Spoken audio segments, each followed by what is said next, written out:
Osmania university విద్యార్థులు నిరుద్యోగులు సచివాలయానికి భారీగా తరలి వెళ్లారు. హైదరాబాద్ ఉస్మానియా యూనివర్సిటీ ఆర్ట్స్ కళాశాల వద్ద టీపీసీసీ అధికార ప్రతినిధి OU JAC chairman Lokesh Yadav ఆధ్వర్యంలో సచివాలయానికి విద్యార్థులు నిరుద్యోగులు భారీగా బయలుదేరి ఉప ముఖ్యమంత్రి మల్లు బట్టి విక్రమార్కను సన్మానించి అనంతరం నూతన సంవత్సర వేడుకలు నిర్వహించుకున్నారు.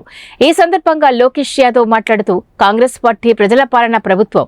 కాంగ్రెస్ పార్టీ పాలనలో ఎస్సీ ఎస్టీ మైనార్టీలకు 60% అవకాశాలు కల్పిస్తారని ఆకాంక్షిస్తున్నామని తెలిపారు. దశాబ్దాలుగా ఎన్ఎస్వి కలిసి పనిచేస్తున్నారు. ఆ రోజు మా పార్టీ తెలంగాణ కోసం పోరాటం చేసే క్రమంలో విచారణ చేసిన రాష్ట్ర అధ్యక్షుడిగా నా పార్టీ విధానాలను పక్కన పెట్టిన, నా సిద్ధాంతాలను పక్కన పెట్టిన, నా నాయకులను ఒప్పించిన. ఆ రోజు తెలంగాణ కావాలి, వీక్షకు గురైపోయినాం, అన్యాయానికి గురైన చెప్పని ఆ రోజు నేను జైలు జీతం అనుభవించిన, జైలు గోడలు ముద్దాడిన, వందలాది కేసులు అనుభవించిన, లాఠీ దెబ్బలు తిన్నా, తూటాలు దెబ్బలు తిన్నా తెలంగాణ సాధించింది. అయినా కాంగ్రెస్ పార్టీ వదలలేదు.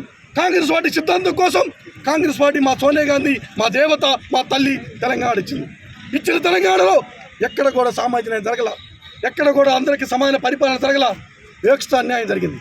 అందుకని ఈ తెలంగాణ ప్రజల తెలంగాణ వచ్చిన ప్రభుత్వం ప్రజల ప్రభుత్వం కాబట్టి 60% ఉన్న బీసీలకు, ముఖ్యంగా దళిత గిరిజన ఆదివాసీ బహుజనులందరూ కూడా సమన్యాయం సమపరిపాలన అందే విధంగా పరిపాలన ఉంటుందని చెప్పని దాదాపుగా 30 అడుగుల ఎత్తులో కడినటువంటి దొరగడిని, ఇనప కచ్చల్ని కూల్చేసి ప్రజల ప్రభుత్వాన్ని, ప్రజాప్రభుత్వాన్ని ఏర్పాటు చేయడంలో కాంగ్రెస్ పార్టీ ముందుకు వచ్చింది. కాబట్టి ప్రజలారా, నిరుద్యోగులారా, మన ప్రభుత్వం, మన ప్రజాస్వామ్యం వర్ధిల్లుతుంది. కాబట్టి ఒక దళిత నాయకుడు ఈ సమాజం కోసం, ఈ తెలంగాణ సర్వతోముఖ అభివృద్ధి కోసం 1365 కిలోమీటర్ల పాదయాత్ర చేసి ఈ రాష్ట్ర ప్రభుత్వ ఏర్పాటులో కీలకభూమి పోషించినటువంటి మల్లు బట్టి విక్రమార్క గారికి ఈరోజు ఘనంగా సన్మానం ఉస్మానియా యూనివర్సిటీ విద్యార్థుల తరఫున మేము చేయబోతున్నాం. కాబట్టి ర్యాలీగా పోతున్నాం. కాబట్టి ఈ తెలంగాణ ప్రజలు మొత్తం కూడా కాంగ్రెస్ పార్టీకి సహకరించాలి.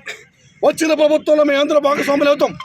మనందరూ భాగస్వాములు విధాన నిర్ణయాల్లో భాగస్వామ్యం కలుగుతుంది. కాబట్టి ఈ ప్రభుత్వంలో వచ్చిన ప్రభుత్వంలో మేమంతా కూడా ఎమ్మెల్యేలు కాకపోవచ్చు, ఎంపీలు కాకపోవచ్చు, చాలా నామినేట్ బోర్డు ఎంఎస్సీలు కార్పొరేట్ చేయడం. కాబట్టి మా ప్రభుత్వం, మా ముఖ్యమంత్రి వారిలో రేవంత్ రెడ్డి గారు, మా ఉప ముఖ్యమంత్రి బట్టి విక్రమార్క గారు, మా సోనియా గాంధీ గారు, మా ఖర్గే గారు మాకు అవకాశం కల్పిస్తారు.